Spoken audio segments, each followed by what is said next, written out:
योगेशजी, खरं तर प्रश्न असा आहे की राज ठाकरे आणि एकनाथ शिंदे यांनी भेटणं याच्यामध्ये काही प्रश्नचिन्ह उपस्थित करण्याचं खरं तर कारण नाहीये, कारण त्या भेटी काय आज होत नाहीयेत, याच्या अगोदरही होत्या. म्हणजे राज ठाकरे सत्ताधाऱ्यांसोबत असू देत किंवा विरोधकांसोबत असू देत, त्या होत होत्या. पण आता जेव्हा ती होतीये भेट, तेव्हा ती या परिस्थितीमध्ये होते ज्या परिस्थितीत 20 वर्षांनंतर दोन्ही ठाकरे बंधू एकत्र येतात, महानगरपालिकेची निवडणूक लढतात आणि मग त्या निवडणुकीमध्ये त्यांना अपेक्षित ते यश मिळत नाही. या पार्श्वभूमीवर ही भेट झाल्यानंतर आपोआप चर्चा या होतात की ही दुराव्याची सुरुवात आहे का दोन्ही भावांमधली? नाही, असं काही मांडण्याची आवश्यकता नाही की कारण महाराष्ट्रामध्ये दोन मोठे नेते भेटण्याची परंपरा, त्यांच्या मैत्रीची परंपरा ही काही जुनी नाहीये. आपल्यासमोर उदाहरण आहेत. माननीय विलासराव देशमुख होते, गोपीनाथजी मुंडे होते, यांची सुद्धा मैत्री होती. दोघंही वेगवेगळ्या पक्षामध्ये होते. शरद पवार साहेब आहेत, बाळासाहेब होते. दोघांची अगदी पवार साहेबांना बाळासाहेब मैद्याचं पोतं नको नको ते बोलायचे, तरी त्यांची मैत्री ही कायम होती. तसंच माननीय राजसाहेब आहेत, गडकरी साहेब आहेत, यांची मैत्री संपूर्ण महाराष्ट्राला माहिती आहे. दोघंही वेगळ्या पक्षाचे नेते आहेत.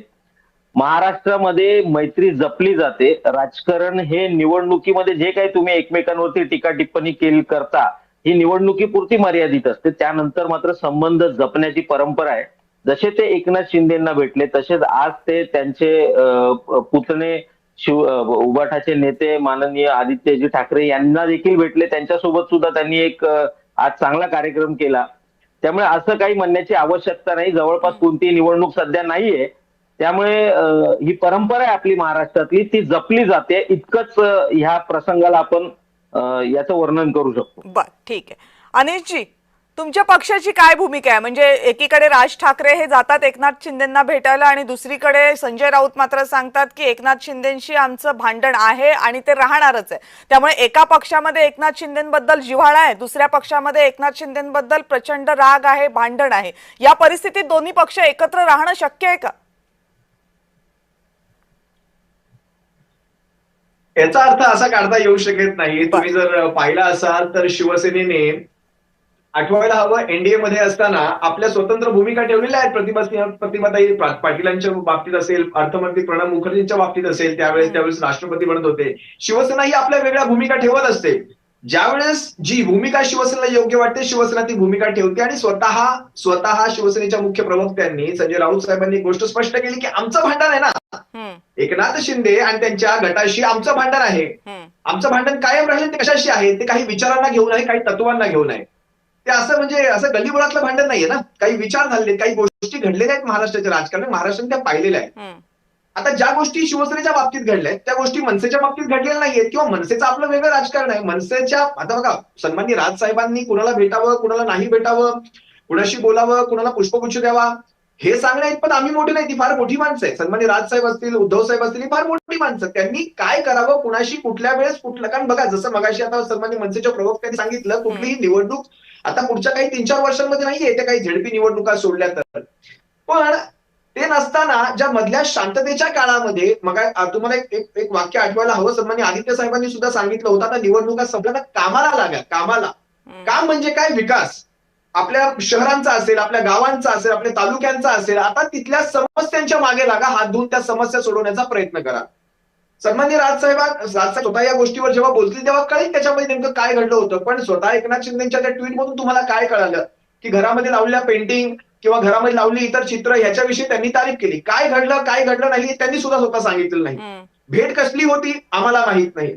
पण अशा भेटी तर सन्माननीय राजसाहेबांच्या घरात कायम घडत असतात. आता यावेळेस ते स्वतः गेले म्हणून तो भाग वेगळा, पण स्वतः कृष्णकुंजवर किंवा शिवतीर्थावर आपण पाहिलं असाल, नारायण राणे असतात किंवा देवेंद्र फडणवीस असतात, तो त्यांचा वेगळा ऑरा आहे. तो ते त्यांच्या पद्धतीने त्यांच्या पक्षाचं काम ते पुढे नेतात. शिवसेनेची आपली पद्धत आहे, शिवसेना आपल्या पद्धतीने पुढे नेते. सन्माननीय राजसाहेबांना यांचा जर एवढाच पुळका असता, तुम्ही जर म्हणताय की त्यांना आता मग असं हे कसं, तर सन्माननीय राजसाहेबांनी त्यांच्याशी युती केली असती ना. तसं घडलं नाही. आज ठाकरे बंधू महाराष्ट्रामध्ये एकत्र आले, ते मराठी माणसाच्या भल्यासाठी आले आणि आजच्यासाठी नाही, ते कायम राहण्यासाठी आले. या सगळ्या प्रसंगांवरून आपण जर असं केलं तर ती म्हणजे एवढी मोठी गोष्ट मला वाटत नाही. त्याच्यावरून आपण काही आताच लगेच काही अंदाज काढावेत असं. ठीक आहे. अरुण सावंतजी, एकीकडे ते दोन्ही ठाकरे बंधूंचे प्रवक्ते एकमेकांना सांभाळून घेतात, तर तुमच्या पक्षातले नेते का खडा टाकायला टपलेले असतात? म्हणत भाऊ चोरला असंही म्हणतील, तिकडून आणखी नरेश म्हस्के काहीतरी पोटशूळ उठला का असं विचारतात. का बरं त्यांना ही भेट सहज सोपी म्हणून का घेता येत नाही? का ठाकरे गटाला टोमणे मारण्याची संधी तुम्ही सोडत नाही? काय आता सध्या आपण पाहाल तर या महाराष्ट्रामध्ये काय चाललंय सर्व जनतेला माहित आहे. आणि ज्या प्रकारे मनसे म्हणा किंवा उबाठा शिवसेना म्हणा, हेच काम त्यांचे प्रवक्ते आणि नेते सध्या करत होते. आणि म्हणूनच आमच्या काही प्रवक्त्यांनी तशी वक्तव्य केलेली आहेत. पहा, आता ज्याप्रमाणे संजय राऊत हे विविध चॅनेलवरती उल्लेख करत आहेत की बाळासाहेब ठाकरे यांच्या विचारांशी गद्दारी करण्याचं काम एकनाथ शिंदेजी आणि काही नेत्यांनी केलं. परंतु सत्य काय आहे, महाराष्ट्राच्या जनतेने आणि मुंबईच्या जनतेने अतिशय उत्तमरित्या दाखवून दिलेलं आहे. तरी सुद्धा या प्रवक्त्यांचे आणि यांच्या नेत्यांचे डोळे अजूनही उघडलेले नाहीयेत. खरी गद्दारी बाळासाहेब ठाकरेजी यांच्या विचारांशी आणि महाराष्ट्राच्या जनतेशी खरी गद्दारी ही उबटा शिवसेनेच्या मुख्य नेत्यांनी आणि काही प्रवक्ते जे रोज बडबडत असतात त्यांनी केलेली आहे. आणि म्हणून महाराष्ट्राच्या आणि मुंबईच्या जनतेने एक जोरदार चपराक त्यांना लगावलेली आहे. तेव्हा आता त्यांचे डोळे हे उघडलेले पाहिजेत. आता आदित्य ठाकरे काय म्हणतात की चला आता कामाला लागा, विकासाला लागा.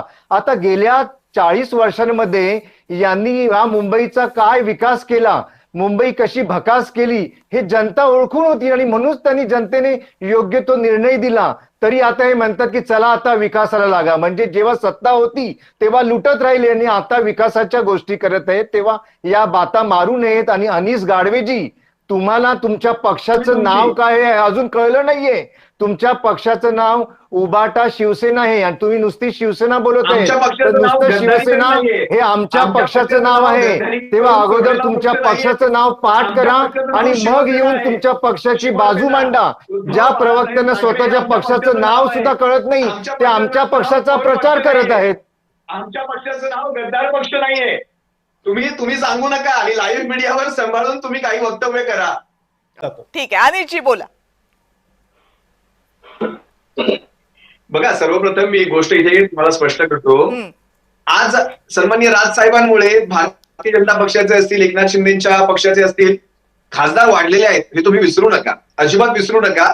पण त्याच वेळेस तुमची ठाण्याची जागा घ्या, तुमची बुलढाण्याची जागा घ्या, अगदी सिंधुदुर्ग रत्नागिरीची जागा घ्या, तुम्ही अगदी मुंबई उत्तर पश्चिमची 47 मतांनी जिंकले हे रवींद्र वायकर. ह्या जागा सगळे 5 ते 6 ठिकाणी जवळपास सन्माननीय राजसाहेबांच्या त्या पाठिंब्यामुळे ह्यांच्या जागा निवडून आलेल्या आहेत. त्यानंतर सुद्धा सन्माननीय राजसाहेबांना कशा प्रकारची ह्यांनी वागणूक दिलेली आहे हे महाराष्ट्र आणि मराठी माणूस विसरलेला नाहीये.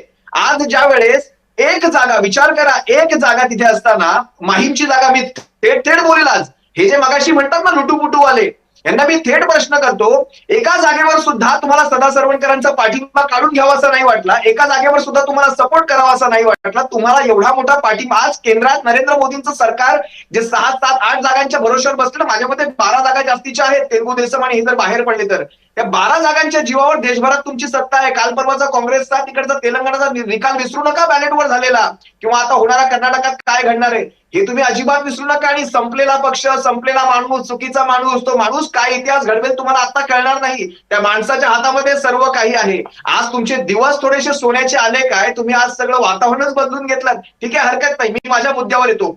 आज त्या सन्माननीय राजसाहेबांच्या विषयी यांना एवढं प्रेम येतं, पण तो प्रेम हे मगरमच्छके आहे. ह्यांचं मगरमच्छ म्हणजे त्या मगरीचं प्रेम आहे, मगरीचं. त्या मगरीचं प्रेम कधीच कुणाचं नसतं. मग ज्या वेळेस बोलण्याची वेळ येते त्यावेळेस सन्माननीय राजसाहेबांचा ह्यांना मान सन्मान दिसत नाही. त्यावेळेस मात्र राजसाहेब यांना वाईट वाटतात, कारण यांना केंद्राच्या काही धोरणांना, यांची केंद्रातली धोरणं वेगळी असतात भारतीय जनता पक्षाची. यांना उत्तर प्रदेश, बिहारमध्ये काही गोष्टींना तोंड द्यावं लागतं, यांना इतर गोष्टींना तोंड द्यावी लागतात. बघा, एवढं साधं राजकारण न कळणे पण महाराष्ट्राची जनता दुधकुळी नाही. आज एकनाथ शिंदेची भेट होते सन्मान्य राजसाहेबांची. मगाशी एक गोष्ट मी तुम्हाला आणखी सांगतो, सन्मान्य राजसाहेबांची भेट घ्यावी न त्यांनी भेट घ्यावी न घ्यावी हे म्हणजे त्यांनी काहीतरी चुकीचं पाऊल उचललं हे अरुण सावंतांनी सन्मान्य राजसाहेबांविषयी हे आर्टिक्युलेट करणं हे मला थोडंसं चुकीचं वाटतं. आपण एवढ्या मोठ्या नेत्यांविषयी तुम्ही बोलूच नका, त्यांनी काय करावं आणि काय करू नये.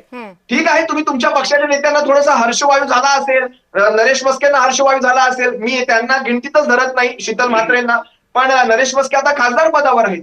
त्यांना ह्या छोट्या छोट्या गोष्टींमध्ये लक्ष घालायचं की ठाण्याच्या विकासावर लक्ष घालायचं याच्याविषयी विचार. आम्ही ठाण्यात राहतो, ठाण्याचा त्यांचा विकास आम्ही डोळ्यांनी पाहतो. ठीक आहे, काय आदित्य, मला ठाण्यामध्ये विकास थांबवावं झाला लागेल नाही, कारण वेळ रस्त्यांचा. संपली आणि मला योगेशजींचं पण एक छोटस कमेंट घ्यायचं कारण त्यांना मगाशी बोलायचं होतं. योगेशजी, फक्त माझ्याकडे वेळ थोडा आहे प्लीज. नाही, मला कविताजी तुम्हाला फक्त एवढंच सांगायचं होतं की अशा वेळी जेव्हा अरुण सावंत येतात त्यांना थोडं समजून घेत जा. काय नवीन मूल्य आहे, बांग जोरात द्यावी लागते त्याला. आजचा काँग्रेसमधून शिंदे गटात आलेत नवीन नवीन हिंदुत्ववादी आहेत, ते थोडेफार असे बांग देतील, ते समजून घ्यायचं असतं थोडंसं.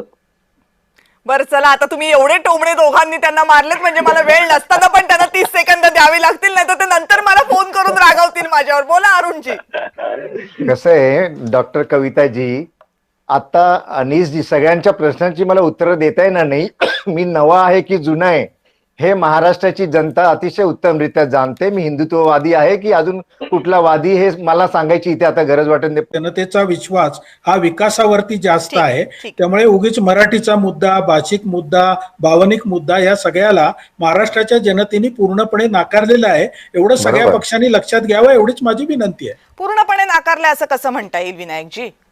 बऱ्यापैकी नाकारलेलं पूर्णपणे. आणि आपण आहे, महाराष्ट्रात हे कविताजी. कसं म्हणू आपण शकतो की सगळे मराठीच्या result मुद्द्याला काढून पूर्ण बघा. मराठीच्या मुद्द्यावर निवडणुकीमध्ये यश न मिळणं, एक मिनिट विनायकजी, मराठीच्या मुद्द्यावर निवडणुकीमध्ये यश न मिळणं याचा अर्थ मराठीचा मुद्दा नाकारणं असं कसं होईल विनायकजी? मला माफ करा, पण लाईव्ह मीडियावर हा मेसेज मी जाऊ देणार नाही. मराठीच्या मुद्द्याला नाकारलं म्हणताय ते. मराठीच्या मराठीच्या मुद्द्याचं राजकारण जरी तुम्ही एक वेळ बाजूला ठेवलं किंवा त्याच्यावरचे तुमचे काही राजकीय मुद्दे सांगितले तरी मराठीचा मुद्दा महाराष्ट्रात कसा बाजूला होऊ शकतो? मराठी माणूस धडा शिकवेल तुम्हाला या गोष्टीचा. मराठीच्या मुद्द्याला भावनिक रूप देण्याच्या प्रयत्नाला नाकारलेलं आहे. ठीक आहे, तुम्ही तुमचं नाही, वाक्य अजिबात नाकारलेलं नाही. जेवढ्या जागा निवडून आलेल्या आहेत, शिवसेना आणि मनसेच्या सगळ्या मराठी पट्ट्यातून आलेल्या जागा आहेत. त्यामुळे मराठी माणसाला मराठीचा राजकारणासाठी वापरायचा मुद्दा नाही. हे महाराष्ट्राच्या जनतेने दाखवून दिलेलं आहे. मराठीचा मुद्दा हा नाही, या मुद्द्यावर आपल्याला मला वाटतं वेगळी डिबेट घ्यावी लागेल, पण ही गोष्ट आपल्याला सगळ्यांना मान्य करावी लागेल आणि आपण सगळे मराठी आहोत म्हणूनही मान्य करावी लागेल. आपल्या सगळ्यांच्या ज्या काही बाउंड्रीज असतील, ज्या पॉलिटिकल बाउंड्रीज असतील, प्रोफेशनल बाउंड्रीज असतील, त्या सगळ्या बाजूला ठेवून हे मान्य करावं लागेल की महाराष्ट्रामध्ये मराठी माणूस आणि मराठीचा मुद्दा हा फक्त राजकारणाचा मुद्दा नाहीये, तो त्याच्या पलीकडे जाऊन आहे. तो राजकारणात येत असेल तर त्याच्याकडे राजकीय दृष्टीनं जरूर बघितलं जाईल, पण महाराष्ट्रासाठी मराठीचा मुद्दा हा कायम महत्वाचा होता, तो कायम महत्वाचा आहे. राजकीय नेते त्याच्याकडे कसे बघतात किंवा त्या मुद्द्याचा निवडणुकीमध्ये कसा वापर करून घेतात याच्यापुरती महाराष्ट्राची मराठी, महाराष्ट्राचा मराठी माणूस आणि महाराष्ट्राचा मराठीचा मुद्दा मर्यादित नाही. हे सगळ्या राजकीय पक्षांनी समजून घेतलं पाहिजे. किमान आजच्या दिवशी ज्या माणसांनी या मराठी माणसाची, मराठी भूमीची मुहूर्तमेढ रोवली, त्या माणसाच्या जन्माचा उत्सव साजरा करत असताना तरी आपण सगळ्यांनी याचं भान नक्की ठेवलं पाहिजे. कारण उपकार आहेत आपल्यावर, उपकार आहेत आपल्या भाषेवर, उपकार आहेत आपल्या भूमीवर. त्या माणसाचं नाव घेऊन ही भूमी आपण बांधून ठेवलेली आहे आणि त्यामुळं या भूमीवर अधिकार मराठी माणसाचाच राहील. महाराष्ट्रामध्ये मराठीचा मुद्दा कायम राहील. आपण सगळेजण या चर्चेमध्ये सहभागी झालात, सगळ्यांचे मनापासून आभार.